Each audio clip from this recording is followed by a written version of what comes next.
सुन सखी प्रेम नगर की बात।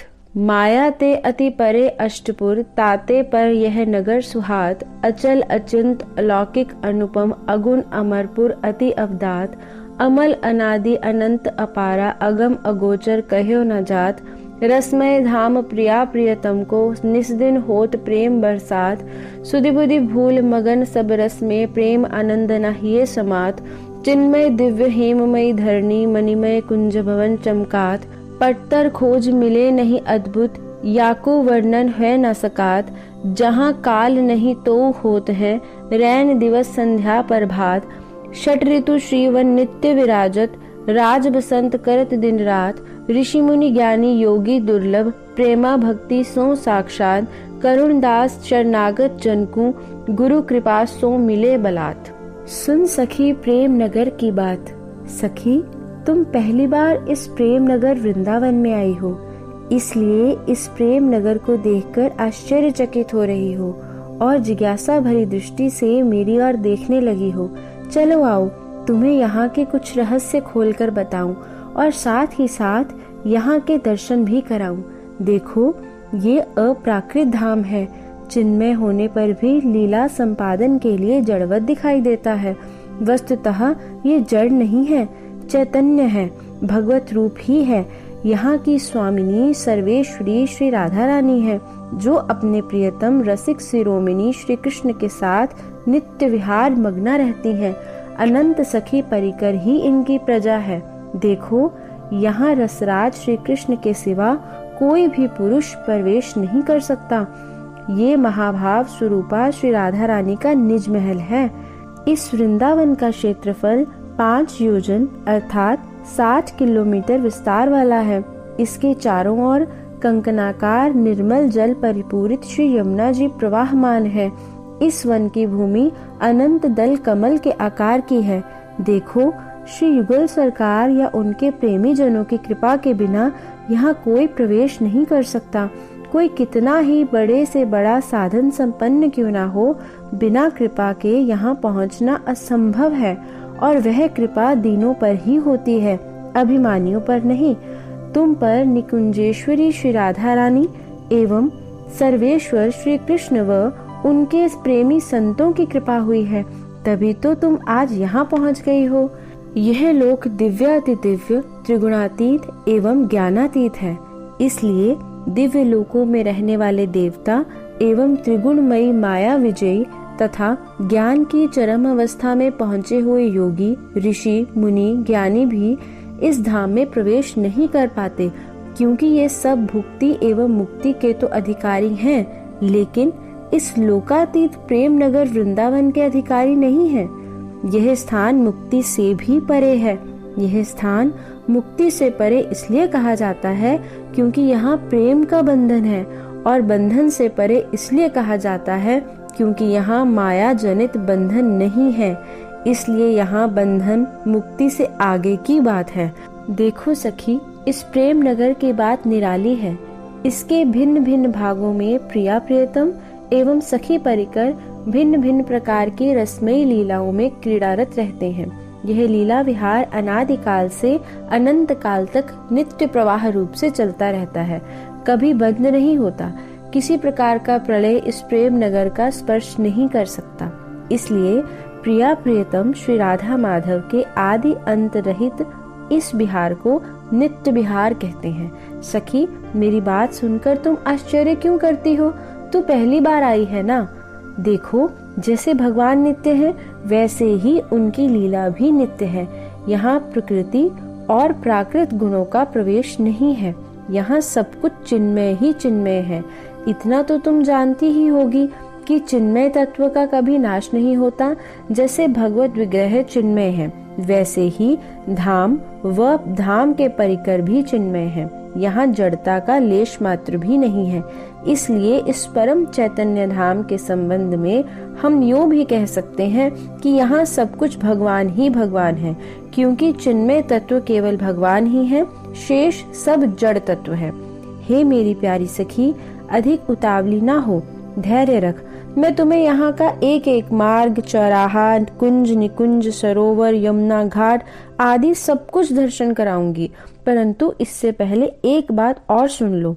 इस प्रेम नगर में जागतिक काल की गति तो है नहीं, इसलिए यहाँ एक ही समय में कहीं बसंत, कहीं वर्षा, कहीं शरद, कहीं शिशिर तो कहीं हेमंत ऋतु वर्तमान रहती है। एक ही समय में कहीं सूर्योदय, कहीं दोपहर, कहीं संध्या तो कहीं रात्रि होती है। सखी, इस प्रेम नगर की ऐसी ऐसी अद्भुत अलौकिक बातें हैं जो तुम सुनकर आश्चर्यचकित हो जाओगी। देखो, प्रातः के बाद दोपहर, फिर संध्या, तत्पश्चात रात्रि तो होती ही है।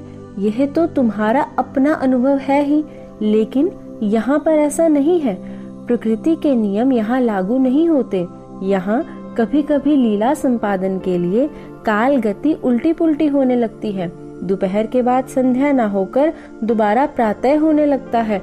जानती हो सखी क्यों? मेरी बात को ध्यान से सुनना।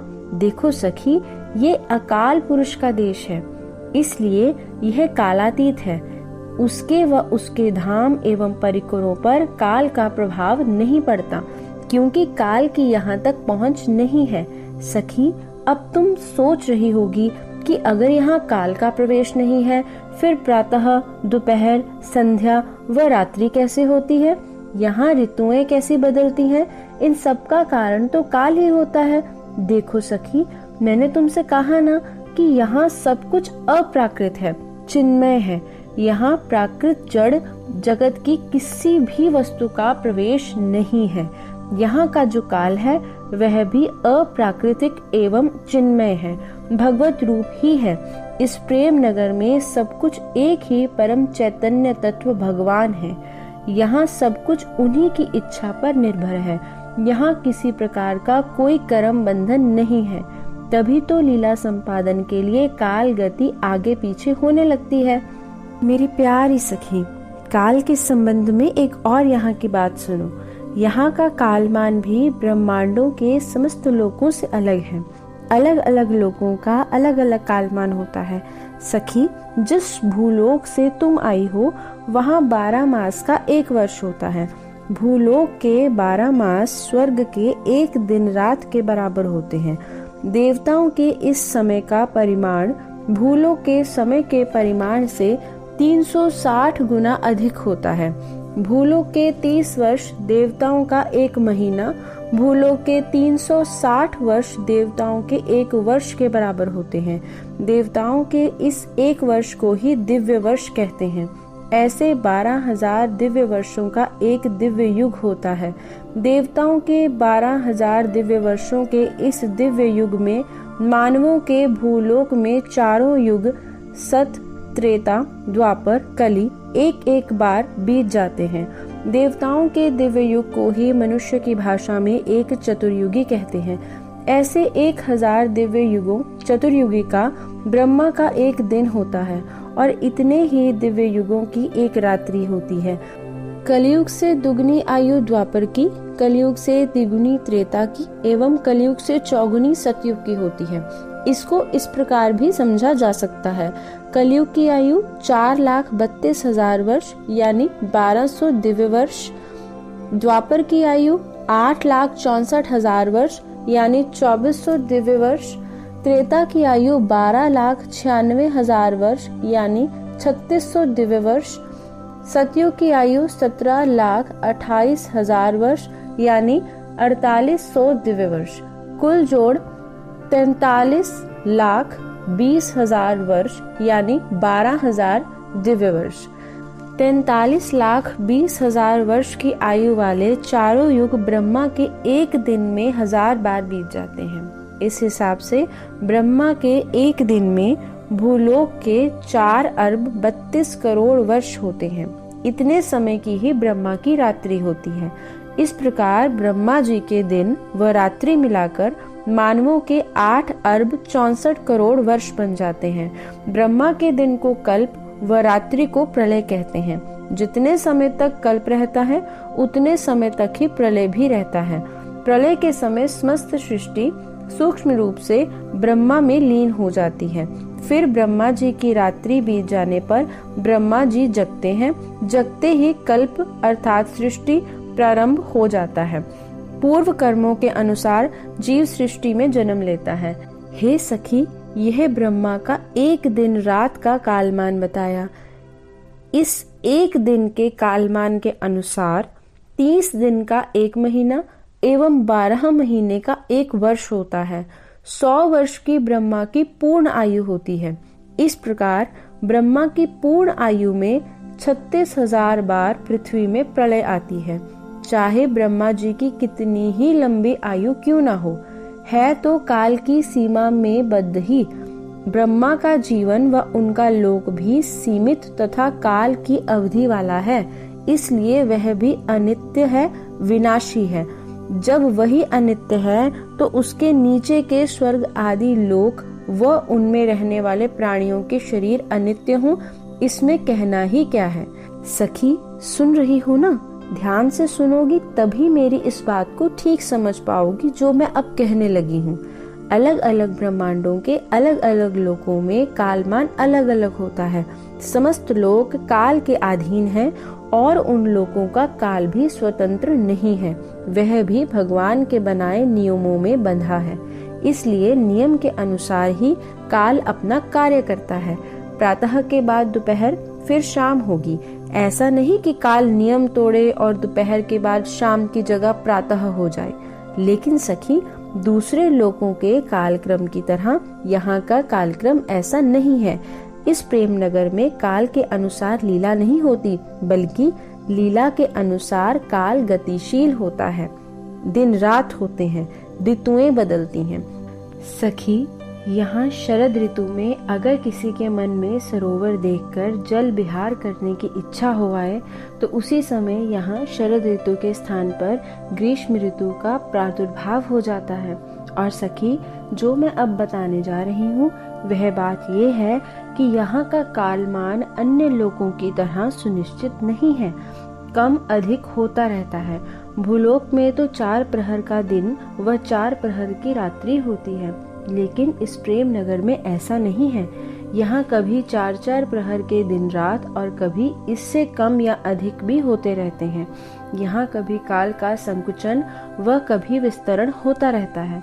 कभी 6 महीने की एक रात्रि तो कभी हजारों रात्रियों का केवल एक ही पल बन जाता है। सखी, यहाँ कालमान के अनुसार कई प्रकार की कुंजें हैं। कुछ कुंजों में तो काल स्थिर ही रहता है, वहाँ हर समय एक ही समय रहता है, काल गति नहीं करता। प्रातः है तो हर समय प्रातः ही रहेगा, कभी दोपहर होता ही नहीं। किसी कुंज में संध्या है तो संध्या ही रहती है, किसी कुंज में रात्रि है तो रात्रि ही रहती है। उस कुंज में कभी दिन ही नहीं होता। और हे सखी, बहुत सी ऐसी भी कुंजें हैं जहाँ काल प्रवाहमान है, गतिशील है।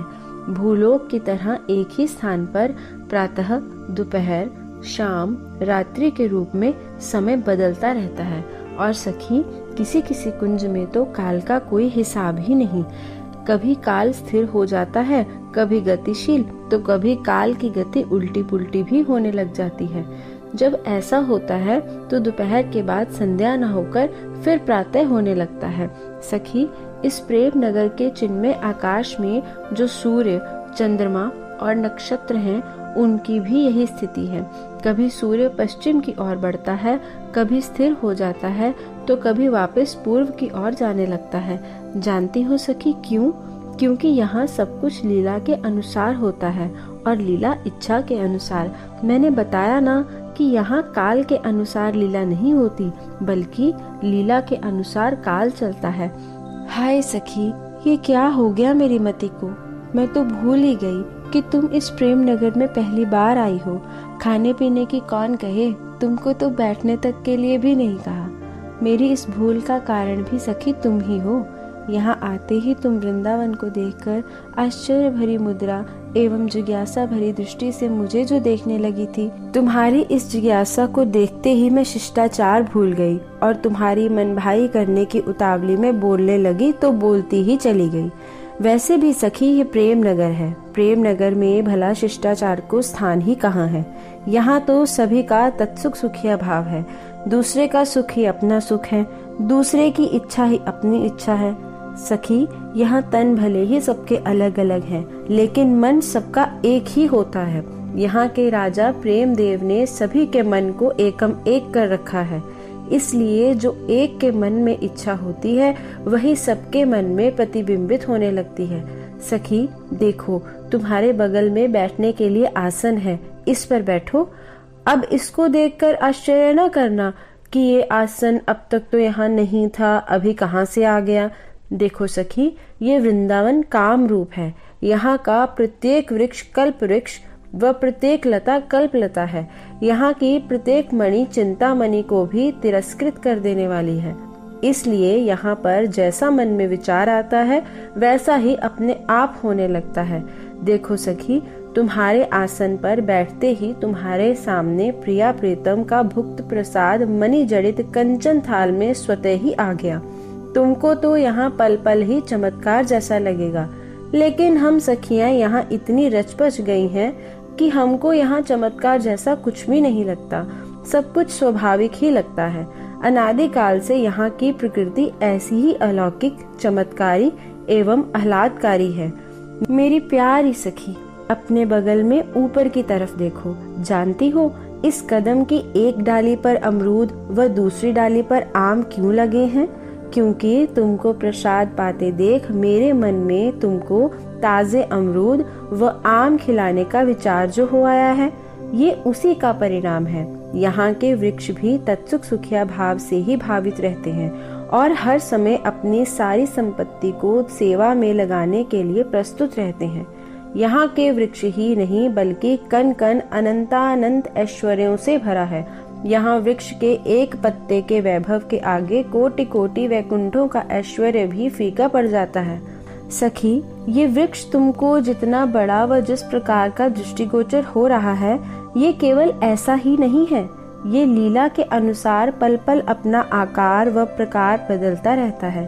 सखी, यहाँ के वृक्ष केवल फूल व फल नहीं देते, बल्कि लीला के अनुरूप जिस सेवा सामग्री की आवश्यकता होती है, ये वही प्रदान कर देते हैं। इस प्रेम धाम में कोई बाजार थोड़े ही है। यहाँ सब कुछ श्रीवन में स्वतः ही मिल जाता है। इच्छा होते ही यहाँ सब कुछ सामने प्रकट हो जाता है। यद्यपि यहाँ कल्प वृक्ष स्वरूप वृक्षों में 6 ऋतुएं वर्तमान हैं, फिर भी प्रधानता बसंत ऋतु की ही रहती है। सखी, यहाँ ऐसे भी वृक्ष हैं जो मणियों से निर्मित हैं, जिनकी मूल शाखा, पत्र, पुष्प व फल सभी मणिमय हैं। नीलमणि, वैदुर्य मणि, चंद्रकांत मणि, सूर्यमणि, स्फटिक मणि, कौस्तुभ मणि आदि आदि बहुत प्रकार की मणियों से निर्मित अनेक प्रकार के रंग बिरंगे वृक्षों से यहाँ की शोभा प्रतिक्षण वर्धमान रहती है। यहाँ मणिमय वृक्ष कृत्रिम नहीं है। इनके मणिमय बीजों को रोपण करने पर नए वृक्ष उगने लग जाते हैं। यहाँ किसी भी वस्तु व स्थान का आकार सीमित नहीं होता। लीला संपादन के लिए बढ़ता घटता रहता है। इस वृंदावन में जहाँ आज आम का बगीचा है, वहाँ कल कटहल का बगीचा भी हो सकता है, और जहाँ आज अनार वन है, वहाँ कल कदली वन भी हो सकता है।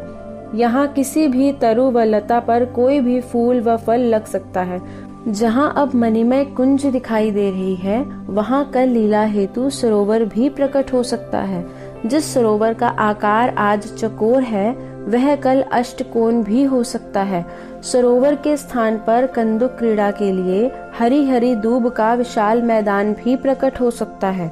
यहाँ के कुंज, निकुंज, सरोवर, बाग आदि क्रीड़ा स्थल लीला अनुसार प्रकट व तिरोहित होते रहते हैं। इस वन में अनंत क्रीड़ा स्थल हैं, लेकिन हर समय प्रकट नहीं दिखाई देते। लीला अनुरूप ही प्रकट होते और लीला संपादन के बाद अंतर्धान हो जाते हैं। सखी, यहाँ का ऐश्वर्य अपार है। भला कहीं अपार का भी पार पाया जा सकता है। इस निकुंज वृंदावन की हर वस्तु में व्यापक रहती है। हर स्थल में समाया रहता है। या यूं कहो, यहाँ की हर वस्तु सर्वव्यापक है। यहाँ सब कुछ सीमातीत, कालातीत व देशातीत है। यहाँ सब कुछ लीला अनुसार बदलता रहता है, लेकिन मिटता कुछ नहीं। इसलिए यह नित्य होते हुए भी सदा नवीन बना रहता है। सुनो सखी, पूरे ब्रह्मांड में केवल एक ही कौस्तुभ मणि है और वह है वैकुंठ अधिपति श्री हरि के कंठ में, जो उनके हृदय पर झूलती रहती है। यहाँ का वैभव तो देखो, यहाँ ऐसी ऐसी सुदुर्लभ अनेक प्रकार की कौस्तुभ मणियों से यमुना व सरोवरों के घाट बने हैं। यहाँ की स्वर्णमयी दिव्य भूमि में ना जाने कितनी प्रकार की कौस्तुभ मणियां जड़ी हैं। यहाँ की समस्त मणियां कोमल, सुचिक्कन एवं सुगंधित होती हैं। यहाँ की मणियों में कठोरता बिल्कुल भी नहीं होती। यहाँ जल के फवारे की तरह ही कई प्रकार की मणियों के फवारे, पुष्पों के फवारे भी होते हैं।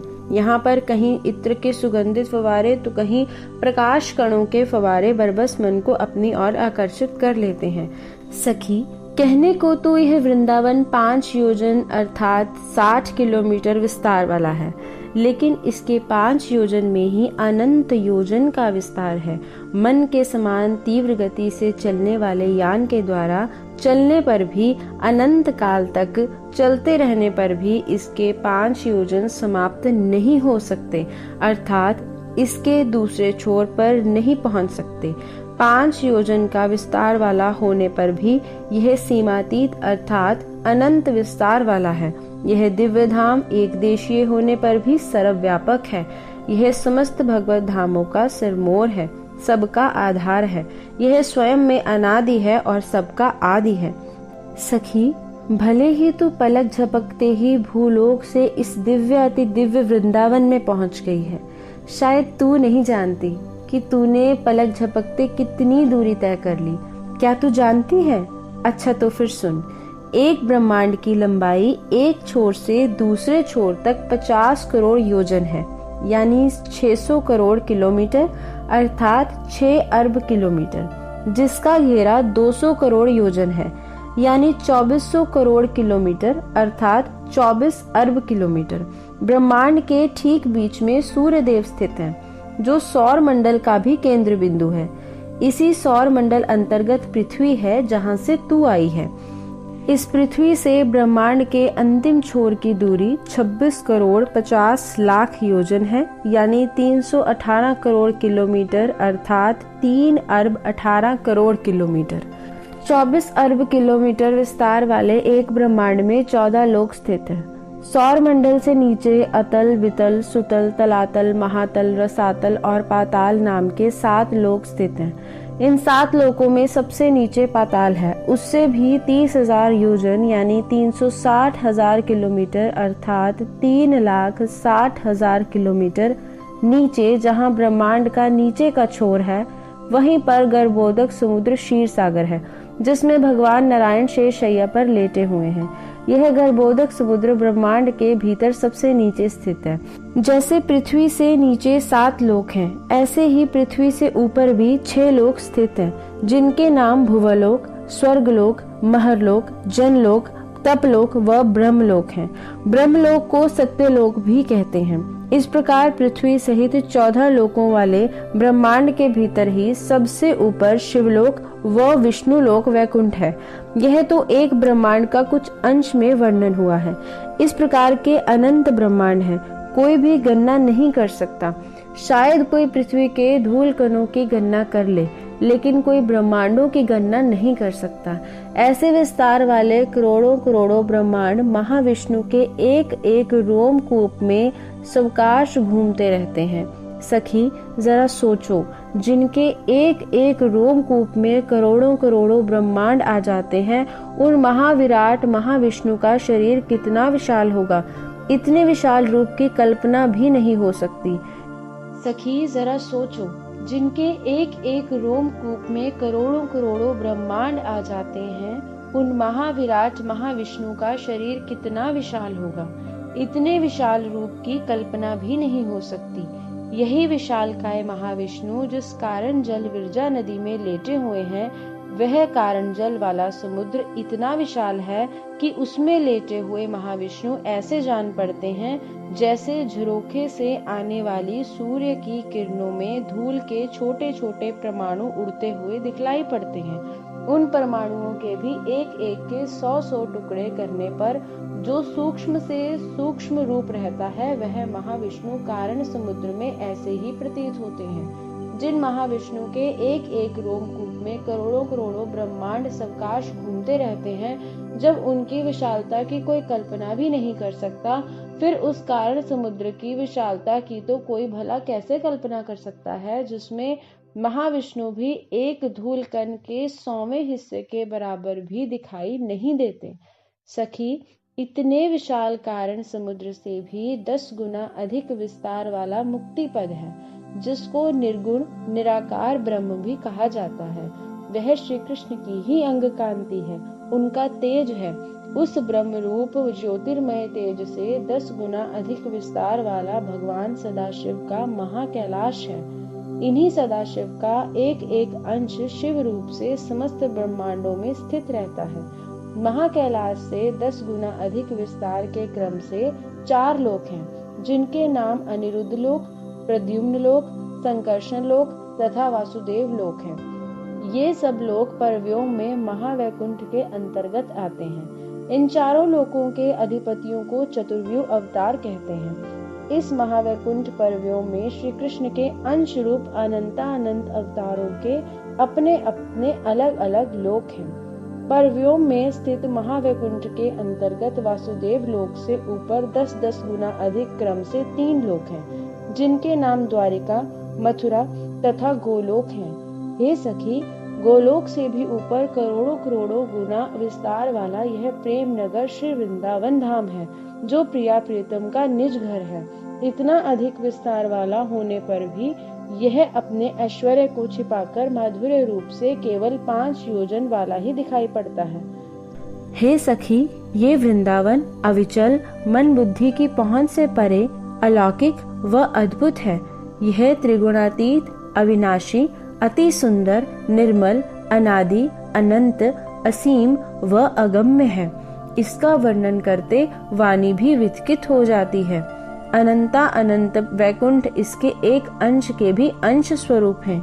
यह नित्य वृंदावन करोड़ों करोड़ों भगवत धामों से विलक्षण है। इस धाम की कोई समता नहीं कर सकता। यह धाम अद्भुत, चिदघन, व्यापक तथा सब लोकों से ऊपर सर्वलोक सिरमौर है। इसकी शक्ति अचिंत्य है, मन, बुद्धि व इंद्रियों से अगोचर है। मायातीत, ज्ञानातीत, कालातीत यह वृंदावन दुर्लभ अति दुर्लभ है। इस गुणातीत, कालातीत, सर्व सुंदर तथा प्रेमानंद स्वरूप रसधाम वृंदावन में पराभक्ति बिना कोई पहुंच नहीं सकता। पराभक्ति एकमात्र कृपा से ही संभव है। यह कृपा शरणागत दीन भक्तों पर ही होती है। ज्ञान द्वारा मुक्ति सुलभ है। धर्म, अर्थ और काम, यज्ञ आदि अनुष्ठान करने से मिल सकते हैं, परंतु हजारों प्रकार के साधन करने से भी पराभक्ति, परम प्रेम अत्यंत दुर्लभ है। प्रेम बिना नित्य वृंदावन में प्रवेश नहीं हो सकता। यह प्रेम अत्यंत दुर्लभ होने पर भी शरणागत दीन भक्त को बिना किसी प्रयास के ऐसे प्राप्त हो जाता है, जैसे माता पिता की संपत्ति पुत्र को सहज ही प्राप्त हो जाती है। सखी, तू बहुत भाग्यशाली है। तुम पर कृपा हुई है, इसलिए तू यहाँ पहुँच गई है। आदि आदि ना जाने कितने प्रकार के फलों व फूलों से लदे वृक्ष हैं।